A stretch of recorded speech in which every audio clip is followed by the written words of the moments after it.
2024년 노벨 문학상을 이제 한국이 받아서 놀랐는데요. 물리학상 수상자도 아주 놀랐어요. 존 호필드와 제프리 힌턴 교수가 그 주인공인데요. 이들의 인공신경망 연구가 오늘날 인공지능 개발을 가능하게 했다고 합니다. 그런데 1997년에 있었던 역사적인 대결을 혹시 기억하시나요? 당시 체스의 황제로 불리던 카스파로프와 IBM 인공지능 딥블루와의 그 체스 대결이었는데요.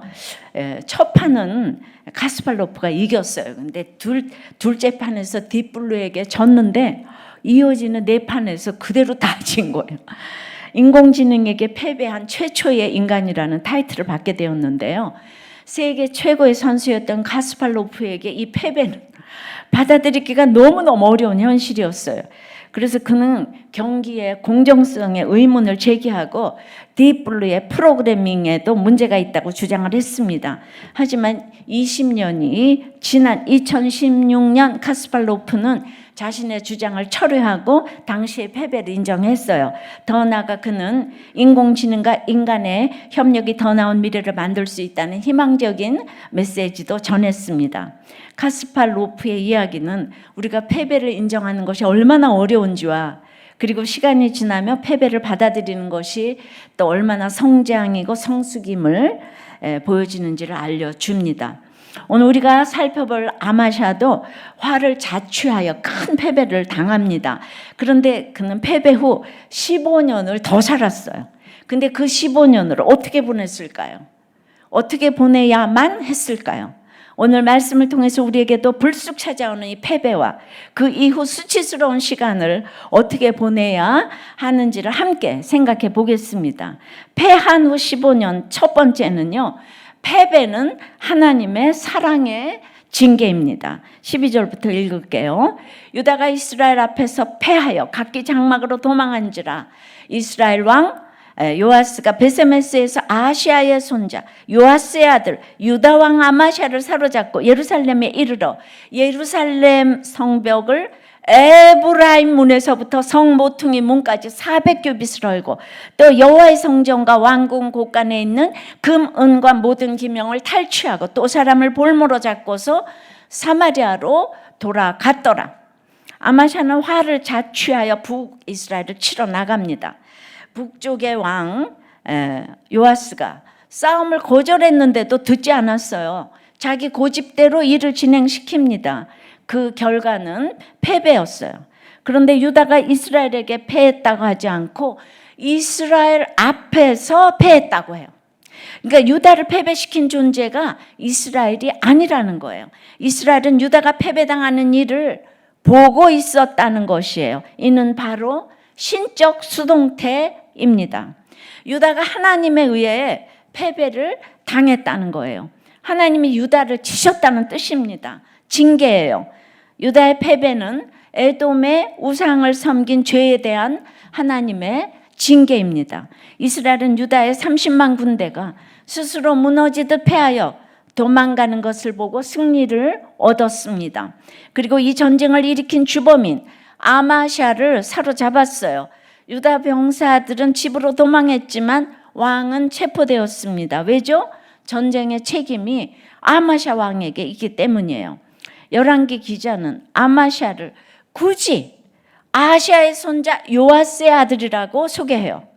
아마샤의 할아버지와 아버지가 모두 비극적인 최후를 맞았잖아요.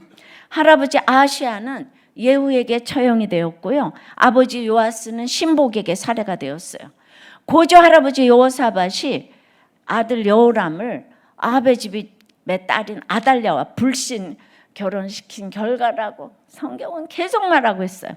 아마샤가 체포되는 이 장면에서 그의 할아버지와 아버지를 언급하는 이유가 바로 여기 있습니다. 이 체포 역시 아마샤 및 이 집안을 오염시킨 죄악에 대한 하나님의 징벌이라는 뜻이에요.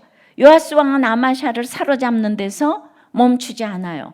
예루살렘으로 가서 성벽을 허물어뜨리는데 특히 에브라임 문을 제일 먼저 붙습니다. 에브라임은 요셉의 차남이지만 장자처럼 취급을 받았죠. 그래서 북이스라엘 전체를 대표하는 중심 지파였어요. 그래서 예루살렘 북쪽 성벽에서 제일 큰 문 이름도 에브라임 문이었어요. 북이스라엘 군대가 이 에브라임 문을 헐어버린 것은 유다를 향한 확실한 메시지가 되었을 것입니다. 유다, 너희들은 안 돼. 우리가 바로 에브라임이야. 우리가 요셉의 후손이야. 너희는 이 이름을 가질 자격이 없어. 너희는 너희가 만든 이 문처럼 부서져야 해. 이건 유다 백성에겐 엄청난 수치였을 거예요. 요새 한국 기독교는 이런 수치를 지금 당하고 있어요. 예수 믿는다고 내놓을 게 하나도 없어요. 그 에브라임 문에서부터 모퉁이 문까지 성벽을 400규빗, 약 183m를 부숴버린 겁니다. 더 나아가 요아스는 예루살렘 성전과 왕궁의 모든 재물을 탈취하고 포로까지 잡아갑니다. 그야말로 완전히 점령하고 쏘국처럼 만들어 버렸어요. 아마샤의 아버지 요아스는 아람에게 패배하고 모든 성물과 금을 전부 조공으로 바쳤잖아요. 그 이후 또 열심히 노력해서 곳간을 채웠을 텐데요. 에돔을 정복하고 가져온 것들도 있었을 건데 그렇게 열심히 모은 것들을 다시 다 빼앗긴 거예요. 결과적으로 남유다는 껍데기만 남게 되었어요. 하루아침에 거지가 되었어요. 군대도 성벽도 사람도 돈도 다 잃었어요. 북이스라엘의 요아스가 마음만 먹었다면 아마샤도 죽었을 텐데요. 죽였을 텐데요. 아마샤는 살아있는 것만으로도 지금 감지덕지해야 될 처지가 되었어요. 여러분도 살아있는 것만으로도 지금 감지덕지해 하시는 여러분 되시기 바라요. 이 패배를 단순히 북이스라엘에게 당한 것으로만 본다면 원망과 증오만 남아 살 수가 없었을 거예요. 그런데 이 사건 제일 처음에 분명히 알려주셨어요. 이 패배는 하나님에 의한 사건이라고, 신적 수동태라고 알려주셨어요. 사람에게 당한 억울한 일이 아니라는 겁니다. 100% 오르신 하나님께 당한 가장 합당한 징계라는 거예요. 사랑으로 주신 징계요. 사실 우상 숭배를 기준으로 보면 북이스라엘이 남유다보다 훨씬 심하잖아요. 말할 필요도 없죠. 북이스라엘은 영토 남단과 북단에 지금 금송아지를 만들어 두고 제사도 자기 마음대로 다 바꾸고 엘리야, 엘리사 같은 최고의 선지자들이 사역을 해도 꿈쩍도 안 하는 게 지금 북이스라엘이에요. 그런데 남유다는 산당은 내버려 두었지만은 그래도 여호와께서 보시기에 정직히 행한 왕이 8명이나 있잖아요. 그 성전에 산안께 예배를 드리잖아요. 제사장들도 있고요. 율법도 알고 지키려고 하는 사람들이 있어요. 하지만 하나님은 이스라엘보다 이 유다를 훨씬 엄하게 다루세요. 왜 그렇습니까?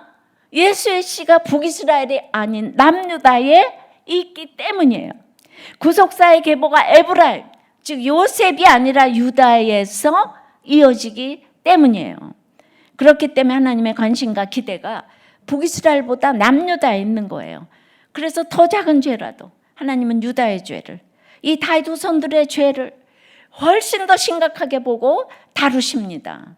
그래서 왜 나한테, 여러분 수준을 높게 봤기 때문에 고난이 또 심각하게 올 수 있는 거예요. 모든 것을 싹 다 뺏기게 하시는 심판으로 징계하세요. 죄 가운데 술술 풀리는 삶 살다가 망하지 말라고, 죄에서 돌이켜 살아나라고, 구원받으라고 채찍으로 징계하시는 거예요. 이게 바로 진짜 사랑이에요. 자녀를 사랑하시는 진짜 아버지이시기 때문이에요. 우리도 패배는 생각하기도 싫어요. 이기고 또 이겨도 승리는 좋아요. 패배는 한 번만 당해도 질려버려요. 승리는 9번 해도 거듭해도 질리지가 않아. 승리는 나의 힘. 지난번에는 복수는 나의 힘. 승리가 나의 힘이니까 복수가 나의 힘이죠. 그죠? 그러나 내가 원하는 대로 뭐든지 승리하고 모든 일이 술술 풀리고 아무 문제가 없는 게 바로 가장 큰 문제일 수 있어요. 우리는 다 밑동 잘린 나무 같은데 잎이 무성하면 그걸 모르고 지내다 다 말라버리는 거예요. 밑동이 잘렸다는 걸 알아야 생수를 찾는 거죠. 우리 인생에서 패배는 우리가 밑동 잘린 인생이라는 걸 알려주는 강력한 증거예요. 하나님께서 징계를 통해 우리 실체를 알게 하시고 돌이키게 하시는 겁니다. 예. 우리를 살리시기 위해서 패배가 왔어요. 사랑의 징계입니다. 따라서 패배를 당할 때 너무 힘들고 슬프고 절망이 되지만 그게 끝이 아님을 기억하셔야 합니다. 엊그제 예레미야, 우리 큐티 보면 예레미야 18장에서 토기장이가 농로에서 만들다가 진흙이 터지면 토기장이 마음대로 다른 그릇을 만든다고 했잖아요. 그렇지만 절대로 버리지는 않으신단 말이에요. 다시 만드신다고요. 하나님께서 우리를 가장 사랑하시기에 돌이켜 살아나라고 패배의 사건으로 징계하시는 거예요. 그러니까 사람의 결정이 무너져야 하나님의 결정을 하게 되기 때문에 무너지는 것이 축복이에요. 무너지는 것만큼 영이 세워지는 거예요. 그러니까 징계를 잘 받아들이고 아버지 하나님께 돌이켜야 하겠습니다. 그것이 모든 패배를 만회하고도 남고 또 남는 진정한 승리인 줄 믿습니다. 적용 질문이에요. 인정하기 힘든 패배의 사건은 무엇입니까? 패배해서 지금 가장 미운 사람이 누구예요? 나를 사랑하시는 하나님께서 나를 살리시려고 징계하시는 나의 죄악은 무엇입니까? 한 목자님이 제가 어느 스타트업에 갔다가 권고사직을 당했어요. 학벌이 있어서 생각지도 못한 일이라 수치심 때문에 힘들어했습니다. 그런데 글쎄 최근에 그 스타트업 대표가 사기죄로 기소되는 뉴스를 보았습니다. 돌아보면 결국 그 스타트업에서 쫓겨나서 지금의 직장에 취업할 수 있었기에 지금은 감사함으로 회사에 잘 부탁하고 있습니다. 그러니까 초원님이 이러셔요.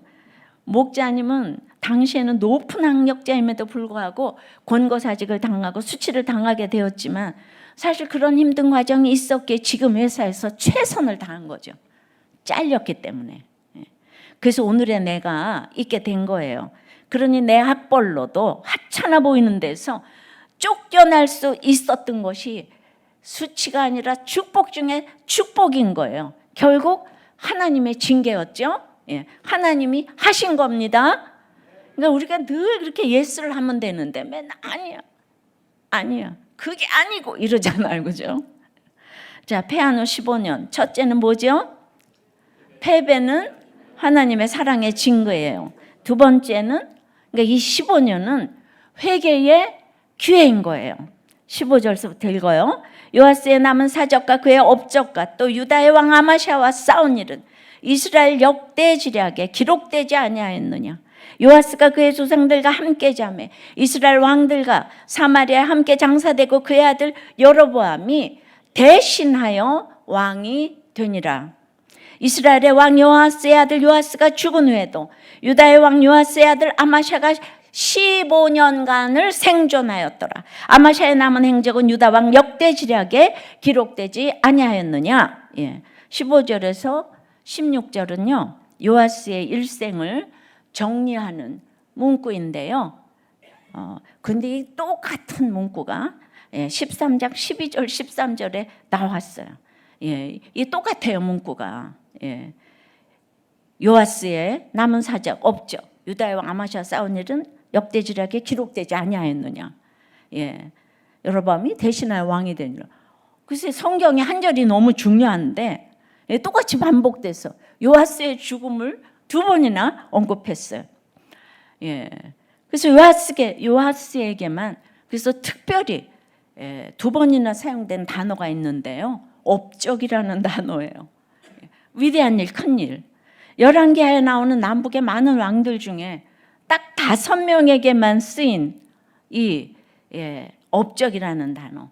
근데 이게 남유다에서는 히스기야 딱 한 명이 그게 쓰였는데 그 4명이 다 북이스라엘 왕이 쓰였는데 그것도 다 예후 왕조의 4명이에요. 예후, 요아스, 여로보암 2세. 근데 이들 중에서도 오직 요아스에게만 이 단어가 이회가 쓰였어요. 이거는 물론 요아스가 이룬 정치적 군사적 업적이 다른 왕들보다 많았다는 뜻이 아니고요. 가장 정치적인 업적을 남긴 왕은 이제 후에 나올 여로보암 2세거든요. 그럼 요아스에게 왜 이렇게 두 번 반복해서 기록했을까요? 문맥으로 보면 아마샤의 생존을 돋보이게 하기 위한 것이에요. 요아스가 아마샤하고 싸워서 요아스가 이기고, 북이스라엘 요아스가 이기고 남유다의 아마샤가 졌잖아요. 요아스는 업적이 있었다고 강조하는데 아마샤는 업적인커녕 사적이라는 말도 안 쓰였어요. 그런데 요아스가 먼저 죽어버렸어요. 그 아마샤는 그 뒤로 15년을 지금 생존하고 있는 거예요.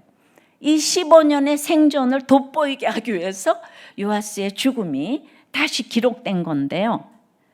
그러면 우리가 이제 띵크를 좀 해봐야 되잖아요. 생각나는 게 있어요. 왜 요아스에게 이렇게 업적을 그 5번밖에 안 쓰인 업적을 2번이나 썼을까? 바로 요아스가 엘리사의 양육을 받았다. 강조하기 위함이 아닐까 생각했어요. 예후왕조 왕들 중에서 요아스만 엘리사가 마지막에 화를 잡으라 쏘라 씹으라 등 집중 양육을 받는 특권을 받았잖아요. 이거 엄청난 축복이죠. 요아스가 그 양육대로 회개하여 돌이키지는 않았지만 그래도 전쟁을 하지 않으려고 했다는 것도, 또 죽일 수 있었던 아마샤를 죽이지 않고 살려준 것도 엘리사에게 양육을 받은 흔적이 아닐까 생각이 됐어요. 그래서 정말 심사숙고했어요. 그러니까 엘리사가 죽을 병이 들어서 뭐 이렇게 이제 그 마지막에 그 요아스를 거룩한 분노로 양육하고 죽잖아요, 그죠? 요아스가 별로 변하지 않아요. 그러니까 지금 우리들 교회가 이 강화문에 이제 나가는 것이 여러분들이 엘리사가 돼서 정말 죽을 병이 걸려서 마지막 거룩한 분노로 앞으로도 없어요. 한국 교단이 총 연합했잖아요. 지금 이번에 거룩한 분노로 그냥 이렇게 나가서 우리의 유언인 거예요. 다음 세대는 이러지 말라고. 이게 기록으로 남겨져야 될 것 같아서 여러분들의 힘이 너무 미약하지만은 그리고 요아스가 안 변해요. 안 변할 수 있어요. 그리고 제가 이렇게 얘기를 해도 여러분들은 내가 이 설교야말로 저분이 들어야 됩니다. 그래도 지금까지 제 얘기가 안 들리는 많은 분들이 있잖아요. 이 얘기를 해도 여러분들 가운데는 이것이 어거리가 안 되는 분들도 있을 거예요. 그래서 제가 그 마음을 너무 이해를 해요. 아무리 좋은 얘기라도 이해가 안 되고 그렇다고 또 변화되지도 않을 수 있어요. 그러나 우리처럼 이걸 위해서 기도한 교회가 없잖아요, 그죠?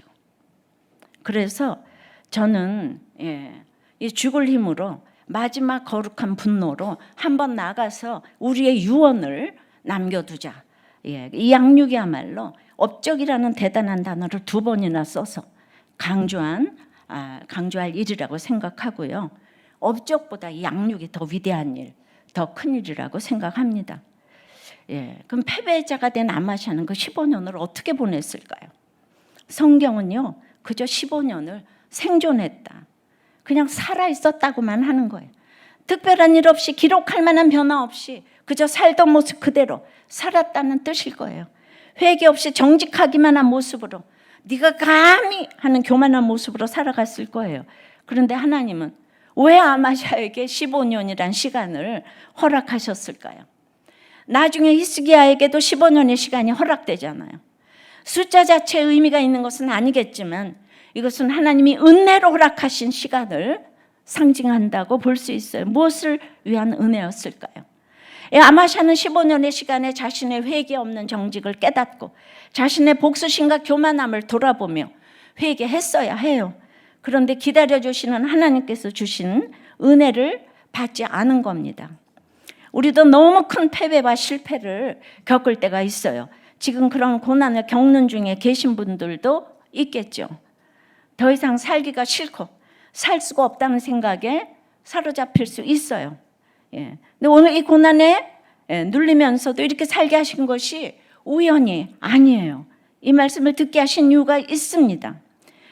지금 이 시간 우리 이 시간을 허락하시는 이유는 우리를 살리시기 위함이고, 우리가 회개하고 주님께 돌아올 때까지 주님이 기다리시는 거예요. 아무리 큰 승리도 그것이 구원으로 이어지지 않는다면 헛된 거예요. 우리의 이 나감은 생명이고, 구원이라고, 시작은 생명이고 결론이 구원이라고 그랬어요. 하지만 아무리 큰 패배해도 그것이 구원으로 이어지면 패배가 아닌 거예요. 인생 최고의 승리, 최후의 승리가 구원이기 때문이에요. 그러니까 승리하고 성공하고 합격하면 오히려 회개해야 되고, 그래야 구원의 사건이 됩니다. 또한 우리는 패배하고 실패하고 떨어지면 오히려 감사해야 합니다. 그 패배의 시간은 나를 구원하려고 하나님께서 주신 은혜의 15년이기 때문이에요. 은혜로 주신 선물이니까 절망하지 말고 화내지 말고 죽지도 말고 감사해야 합니다. 한마디로 부퇴 떨가매, 붙으면 회개, 떨어지면 감사해요. 지금 겪고 계신 모두의 패배 사건을 이렇게 잘 해석하시기 바랍니다. 우리를 향한 하나님의 뜻은 멸망이 아니라 구원이기 때문이에요. 적용 질문이에요. 내가 쌓고 싶고 쌓고 있는 업적은 무엇이에요? 그만한 열심으로 양육을 받고 있습니까? 밑동 잘린 나무 같은 내 인생의 남은 시간을 무엇을 위해 쓰겠습니까? 15년은 회개의 기회입니다. 세 번째는 소망은 하나님께 있는 거예요. 소망은 19절서부터입니다. 예루살렘에서 무리가 그를 반역한 거로, 그가 라기스로 도망하였더니 반역한 무리가 사람을 라기스로 따라보내 그를 거기서 죽이게 하고 그 시체를 말에 실어다가 예루살렘에서 그의 조상들과 함께 다윗성에 장사하니라. 유다 온 백성이 아사랴를 그의 아버지 아마샤를 대신하여 왕으로 삼으니 그때에 그의 나이가 16세라. 아마샤가 그의 조상들과 함께 잔 후에 아사랴가 엘랏을 건축하여 유다에 복귀시켰더라. 아마샤의 최후예요. 아버지 요아스처럼 또 반역에 의해 죽었어요. 반역에 가담한 사람이, 요아스는 신복몇 사람이었는데 여기는 무리가 반역을 했어요. 어저께까지 자기 백성이었던 사람들이 그냥 죽이려는 성난 무리가 되었어요. 신복이든 무리든 정말 사람은 믿음의 대상이 못 됩니다. 그러니까 요새 도시 라기스로 도망해요. 그러나 요새도 죽음을 막을 수는 없는 거예요. 아마샤가 피해야 할 곳, 돌아가야 할 곳은 라기스 요새가 아니라 하나님이었죠. 소망을 하나님께 두었어야 하는데 엉뚱한 요새만 찾아다니다가 끝났어요. 그런데 이 반역은 하루아침에 갑자기 일어난 게 아닌 거예요. 아마샤는 아무 잘못 없는데 못된 무리가 일으킨 게 아니에요. 역대기 25장에서는 아마샤의 책임을 분명히 알려줍니다. 25장 27절에요. 아마샤가 돌아서서 여호와를 버린 후로부터 예루살렘에서 무리가 그를 반역하였으므로, 여호와를 돌아섰대잖아요. 그가 라기스로 도망하였더니 반역한 무리가 사람을 라기스로 따라보내어 그를 거기서 죽이게 하고, 하나님께서 패배 사건으로 징계하시고 그 후 15년을 회개할 수 있는 시간으로 주셨어요. 그러나 아마샤는 돌아서서 여호와를 버린 채 꼼짝도 하지 않았습니다. 여호와께 돌아오지 않았어요. 회개하지 않았습니다. 그 완악함에 대한 심판으로 반역이 일어난 거예요. 이 세상에서 100% 억울한 일은 없어요. 어떤 사건이나 내 지분이 있는 거예요. 내 책임이 분명히 있어요. 이것을 인정하는 게 믿음이에요. 믿음만큼 내 잘못을 깨닫는 것입니다. 그리고 그렇게 깨닫는 만큼 인생의 소망을 내가 아니라, 세상이 아니라 다시 하나님께 둬야 합니다. 그런데 죽은 아마샤에게 또 이상한 일이 일어나는 거예요. 무리가 아마샤를 반역해서 죽였잖아요. 그런데 그 시체를 예루살렘에 실어와서 조상들과 함께 다윗성에 장사한다고 그랬어요. 왕의 묘실에 묻었다는 거예요. 그리고 그 죽인 아마샤의 아들 아사랴를 또 왕으로 삼았대요. 이 아사랴가 바로 우시야 왕인데요. 우시야가 죽던 해에 이사야가 선지자로 부르심을 받았잖아요. 근데 아마샤가 죽었을 때 아사랴는 16살이었어요. 스스로 정권을 장악하기에는 아직 역부족이었습니다. 반역한 무리가 마음만 먹으면 아사랴도 몰아내고 왕조를 새로 세울 수 있었어요. 하지만 무리는 그렇게 하지 않았습니다. 왜 그랬을까요? 그들이 착해서 그런 것도 아니고 의리가 있어서도 그런 게 아니에요. 하나님께서 다윗과 맺으신 언약을 지키시기 때문이에요. 다윗에게 항상 등불을 주시겠다고 약속하신 하나님이 다윗 왕조를 이어가시는 거예요. 다윗 때문이 아니죠. 예수님이 오셔야 하기 때문입니다. 이 세상을 구원하시는 구속사를 이루시기 위해서 하나님이 신실하게 약속을 지키시는 거예요. 이것이 바로 하나님께 소망을 둬야 하는 이유입니다. 그래서 하루아침에 아버지를 잃고 16살의 왕이 된 아사랴도 하나님이 왕으로 든든하게 서게 하십니다. 그가 엘랏을 건축하여 유다에 복귀시켰다고 하는데요. 이 엘랏은 유다 남쪽 시내반도 동쪽 끝에 있는 항구 도시였어요. 솔로몬 때 이 항구를 확보하여 아라비아와 아프리카 나라들과 무역을 할 수 있었죠. 그런데 이 항구에 가려면 에돔을 통과해야 하는데 요람 때 유다로부터 이 에돔이 독립했잖아요. 그래서 그 뒤로 항구를 쓸 수 없었는데 아마샤가 에돔을 징벌해서 다시 길이 열렸고 이제 그 아들 아사랴가 항구를 다시 건축했습니다. 그러니까 이 사건은 결국 다윗 왕조를 이어가시는 하나님의 손길을 보여주기 위해 기록된 겁니다. 아마샤나 아사랴가 뛰어나서 한 일이 아니에요. 그들이 한계가 있고 온전하지 못하고 다윗과 같지 않지만 그래도 하나님은 언약을 신실하게 지키시기 때문에 그들을 살려주시는 겁니다. 예수님이 오시기 위해서 말이죠. 다윗 왕조도 유다도 이스라엘 민족 전체도 나아가 온 인류도 소망은 오직 하나님께 있는 거예요. 우리도 마찬가지. 우리 인생의 모든 소망은 오직 하나님께 있습니다. 다윗의 후손보다 우리는 더욱 그래요. 우리가 다윗 왕가는 아니잖아요. 이 땅에 기댈 수 있는 게 많지 않을수록 더 하나님만 바라봐야 하는 거예요. 그런데 그게 바로 축복하는 거죠. 축복이죠. 잠깐 있다가 사라질 것을 의지하기보다 영원하신 하나님만 의지하는 게 복 아닙니까? 내가 예수님과 함께 있겠다는 이 소망을 제외하고는 우리를 순결하게 해주는 것은 이 땅에 아무것도 없습니다. 남유다의 역사는 누구도 사람이 주인공이 아니에요. 근데 북이스라엘은 사람이 주인공인 거예요. 처음부터 끝까지 반역한 여로보암이 주인공이고 존경하고 경외하는 지도자 동지인 거예요. 예. 근데 남유다는 유다 지파잖아. 북이스라엘은 나머지 10지파잖아. 그들의 지역 감정은 죽을 때까지 해결이 안 돼. 예. 유다 지파 저쪽은 그러니까 유다 지파도 하나님 사랑해서가 거기는 예수 씨를 오기 위한 건데 겉으로 보면 이 사람이 해결할 수가 없어요. 그걸 해결하려고 지금 대구 광주의 교회를 근데 이 얘기를 아무도 못 알아듣죠. 제가 말만 하면 돌맞죠. 유다는 신복들이 쿠데타를 지켰지만 왕은 죽이는 왕의 아들로 세우셨어요. 북이스라엘은 왕조가 바뀌었잖아요. 계속 쿠데타를 일으켜서 오므리 왕조, 예후 왕조에 남유다는 한 번도 안 바뀌었어요. 어떻게 연약하든지 간에 하나님은 요아스의 악을 또 다른 악한 신복들의 율법주의로 다루시고요. 신복들이 앞으로 그들과 그들 자녀에게 닥칠 일을 몰랐겠어요? 그러나 그들이 죽인 왕의 아들인 아마샤나 그 아사랴가 왕이 되게 하신 것은 그냥 전적으로 하나님이 하신 일이에요. 그들도 알고 세운 게 아니에요.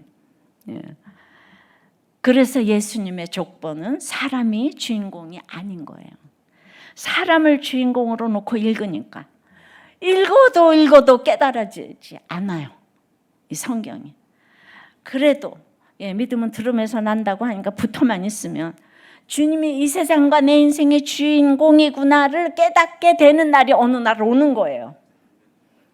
그렇지 않으면 제 얘기가 하나도 안 깨달아져서 신경질이 나서 끄는 거죠. 제 설교를. 저는 이 이해가 너무 잘 되는 거예요. 여러분 저를 다 좋아하지 않아요. 좋아하는 사람도 있고 싫어하는 사람도 있어야 진짜예요. 열왕기는 왕들의 이야기가 아니고요. 진짜 왕이신 하나님의 이야기인 거예요. 그러니까 예수님은 끊어질 듯 해도 이어지시는 거예요. 그러므로 택자는 어떤 경우에도 주님이 지켜가시는 거예요. 그걸 오늘 내 말씀으로 듣는 자는 주님이 지켜가고 보호하십니다. 오늘 말씀을 들은 만큼만 지키시는 거예요.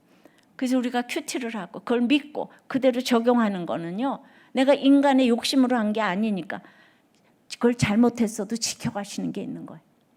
오늘 아마샤같이 반역을 당하든 아사랴처럼 망망대해 위에 뚝 떨어뜨려진 암담한 상황에 있던 우리 소망은 오직 하나님께 있습니다. 우리를 구원하시기로 작정하시고 약속하신 하나님께서 반드시 그 약속대로 우리를 건져내실 줄 믿습니다.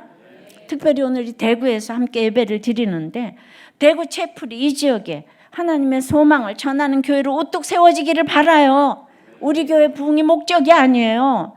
예, 누가 이 상관도 없는 이곳에 교회를 개척할 수가 있겠어요? 사람을 살려야 하기 때문이에요. 무너진 가정을 중수해야 하기 때문이에요. 그 한 사람이 여기서 나와야 되는 거예요. 대구가 또 굉장히 잘난 곳이잖아요. 정말 다윗 왕조 같은 곳이잖아요. 그러니 그 그늘도 짙어요. 패배 사건을 해석하기가 너무 어려워요. 작은 실패와 패배 가운데 인생의 모든 소망 무너졌다고 생각하면서 못 살겠다 외치는 한 영혼은 어디나 있어요. 이 한 사람을 주께 인도하여 인생의 찬 소망을 찾게 하는 이 대구 채플이 되기를 축복합니다. 휘문, 판교, 대구, 이제 곧 광주까지 우리들 교회가 세상 끝날까지 그렇게 한 영혼 살리는 사명을 계속해서 이어가기를 바랍니다. 우리가 어떤 상황에 있어도 소망의 하나님이 우리 가운데 계십니다. 이것을 굳게 믿고 우리 모두 또 이번 한 주 잘 살아내시기를 바랍니다. 적용 질문이에요. 아마샤처럼 하나님으로부터 돌아서서 버린 일은 없습니까? 해석이 안 되는 반역의 사건은 무엇입니까? 하나님께만 소망을 둡니까? 다른 것을 찾아다닙니까? 오늘 말씀대로 이렇게 회개하신 한 초원님의 얘기를 해드리려고 해요. 그러니까 이 초원님이 그 치리를 받으셨어요. 그러고 나서 지금 몇 년 동안 회복이 안 돼서 목장을 나가셔도 교회와 목사님에 대한 안 좋은 발언들을 한마디씩 하기 시작하더니 매주 나눔을 하며 하품을 하고 교회에 대한 부정적인 발언들을 계속했는데 이제 방학을 마친 후에 목장 예배에 참석해서 갑자기 이제는 더 이상 하품하지 않고 목장에서 교회와 목사님 욕을 하지 않겠다는 선포를 하고 그 후로 약속을 지키려고 노력하는 이제 모습이 보였는데요. 근데 이제 나눔에 이 목장 나눔에 저는 이번 장인어른 장례식을 치르면서 저의 정욕을 채우려고 아내와의 갈등을 유발하고 목사님과 공동체를 힘들게 했던 악한 죄인이었음을 회개하게 되었어요. 장모님 다리가 편찮으셔서 저희 집에서 장인 장모님을 모시고 평안을 누렸고 아버님 건강도 많이 좋아지셨습니다. 하지만 연로하신 아버님은 갑작스레 호흡곤란으로 중환자실에 입원하셔서 산소호흡기를 쓰시고 연명하셨어요. 병원에선 임종을 준비하라 했지만 일주일이 지나갔고 호전되는 듯 하시다 다시 임종 면회를 하라는 병원 측 얘기에 그동안 게을리했던 큐티 말씀을 읽고 많은 묵상을 했는데 길과 행위를 바르게 하라는 말씀이었어요. 저는 치리받은 후에 목사님과 공동체에 순종을 제대로 못하고 하나님 말씀을 멀리한 것에 회개를 하고 담임 목사님께 제가 완악한 유다 백성이었다고 진정한 회개 메일을 보냈습니다. 저는 큐티 말씀을 멀리하면서 주일 예배와 목장 예배만 겨우 참석하며 저를 말씀으로 다스리지 못했습니다. 공동체에서 악을 행하며 목사님을 힘들게 했던 저의 악이 깨달아졌지만 많은 시간을 그냥 흘려보낸 것 같아요. 장인어른의 죽음 앞에서 하나님의 노를 일으켜 황폐케 된 자가 저임을 알게 되니 이제야 다시 하나님 목소리를 듣게 되는 저를 불쌍히 여겨 주십시오.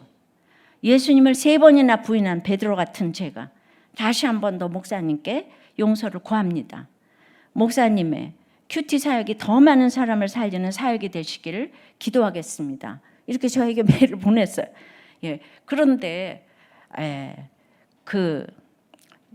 근데 제가 회개는 늦는 법이 없다며 하나님의 때가 있다고 하는 답장을 그 답장이 이제 오셨다고 그 얘기도 나눴어요. 그러니까 저의 진정한 회개를 아버님도 아셨는지 제가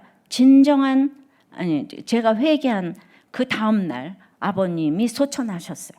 아버님은 중환자실에서도 나도 예수 믿을 테니 김서방도 회개하라는 최고의 믿음의 유산을 주셨음을 확신합니다. 이제는 하나님 말씀에 귀를 기울이며 담임 목사님과 공동체에서 물 깊고 장작 패는 느디님 사람처럼 순종하며 신앙여정 갈 것을 작정합니다. 아멘. 그러니까 이게 인간의 뜻대로 되는 게 아니잖아요. 그러더라고요. 우리 집사님이. 이제 몇 년 전에 이 7.2 사건이 있었는데 아무리 봐도 성경이 이렇게 잘 들리지가 않고 이 팩트를 얘기해도 그게 하나도 믿어지지도 않고 그러니까 이게 회개라는 게 마음대로 안 되는 것 같아요. 그런데 이렇게 회개하시고 이 얘기를 장례식에서 다 모든 사람들에게 하시고 그다음에 요새는 막 너무나 밝은 낯빛으로 수요예배도 오시고 그래서 그 패배한 후 15년 동안에 회개를 하고 가야 되는데 그 왕들은 회개하기가 정말 어렵거든요. 초호님도 회개하기가 어렵죠. 이 말씀대로 되어가서 너무 놀랍지 않으세요? 여기에 이렇게 모델로 쓰일 수 있어서 너무나 이제 감사하다고 생각이 되고 딱딱 적용할 간증자들이 기다리고 있어서 너무 감사합니다. 사실은 그 대구 목장에 집사님이 간증하셔야 되는데 그 순금 송아지 때로 준다 해도 거들떠보지 않겠다고 하던 그 한성태 목자님이 하셔야 되는데 여러분 어떻게 보면 손진영 장로님이 안 하실 수가 있겠어요, 그죠? 그러니까 그 때가 또 있는 거예요.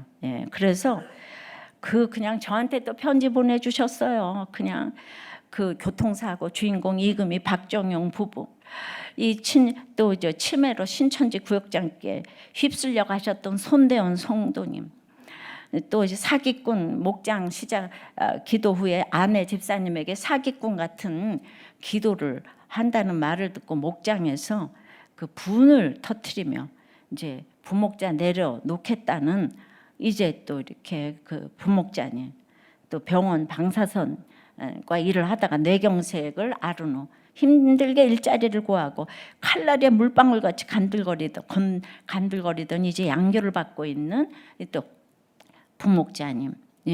우리들 교회에서 오랜 시간이 흘렀지만 듣는 귀가 없고 나눔에 방해되는 줄도 모르고 큰 소리의 대화와 나눔 도중에 자꾸 끼어들며 시간을 빼앗지만 밀어붙이기식으로 지금 양교를 받고 있는 아무개 집사님. 오랫동안 술 중독으로 늘 폐쇄병원에 입원 중이다가 얼마 전에 퇴원해서 세차장에서 자동차 광택기를 배우며 간신히 정신 차리고 있는 또 아무개 집사님을 모두 목사님께 잠시 인사드릴 수 있는 시간을 주시면 감사하겠습니다. 1부, 2부 예배 후에 이렇게 또 보내주셨어요. 정말 그냥 주여 제가 이게 써준 거 다 지금 읽어드렸습니다. 아무쪼록 이 대구에 오늘 세례도 많고 유아 세례도 있고 정말 사람 살리는 이런 우리도 채플이 되기를 바랍니다. 말씀을 맺어요. 패배는